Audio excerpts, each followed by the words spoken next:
আসসালামু আলাইকুম রাহমাতুল্লাহ। দিনদার পরহেজগার মুত্তাকি ভাই ও বোনেরা, কাছের দূরের দেশ প্রবাসের যারা যেখান থেকে আজকের ভিডিওটি দেখছেন, সবাইকে অসংখ্য অসংখ্য ধন্যবাদ। সম্মানিত দর্শক, গুরুত্বপূর্ণ একটা সফটওয়্যার ব্যাখ্যা আপনাদের জানাবো মৃত্যু সংক্রান্ত।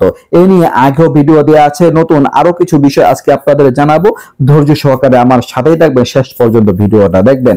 আমরা অনেকেই স্বপ্নে মৃত্যু দেখি। তো উস্তাদ আবু সাআদ রহমতুল্লাহি আলাই, তিনি একজন বিখ্যাত আল্লাহ ওয়ালা ছিলেন। তো তার মধ্যে মৃত্যু দেখা কি বোঝায়, তিনি কি বলেন? দর্শক, তার মতে স্বপ্নে মৃত্যু দেখা এটা কোনো বড় ধরনের কাজে লজ্জা বোঝায়। মানে আপনি যদি স্বপ্নে মৃত্যু দেখেন, আপনার নিজের মৃত্যু দেখেন, তাহলে আপনি বড় ধরনের কোনো গুনাহের কাজ হয়তো হবে, বা অন্যায় কাজ আপনার দ্বারা হবে, বা ইতিপূর্বে করেছেন, তো আপনি সেই কাজ থেকে তওবা করবেন, আপনি ইস্তেগফার করবেন, এই লক্ষণ বোঝায়। মানে বড় ধরনের কোনো অন্যায় কাজ করার পরে এই লজ্জা বোধ অনুভব করার প্রতি ইঙ্গিত করে, বা তওবা করার প্রতি ইঙ্গিত করে। ভালো একটা লক্ষণ, ভালো একটা বিষয়।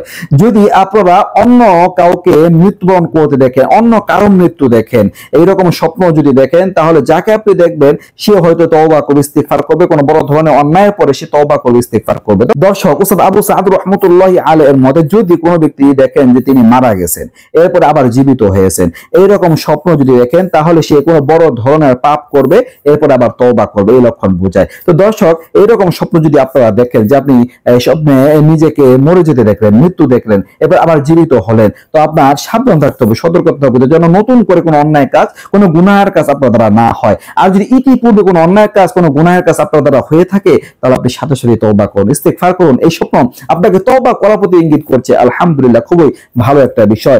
দর্শক, মৃত্যু দেখা বুঝতেই পারলেন, এটা তওবার সাথে একটা সম্পর্ক আছে। উস্তাদ আবু সাআদ রাহমাতুল্লাহি আলাইহি এর মতে তওবার একটা বিষয়ের প্রতি ইঙ্গিত করে। আপনি যদি নিজের দেখেন, তাহলে নিজেই হয়তো তওবা করবে, যদি অন্যকে দেখেন, হয়তো অন্য কেউ তওবা করবে।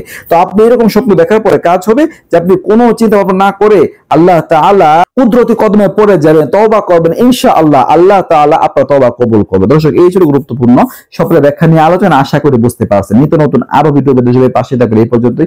আসসালামু আলাইকুম ওয়া রাহমাতুল্লাহ।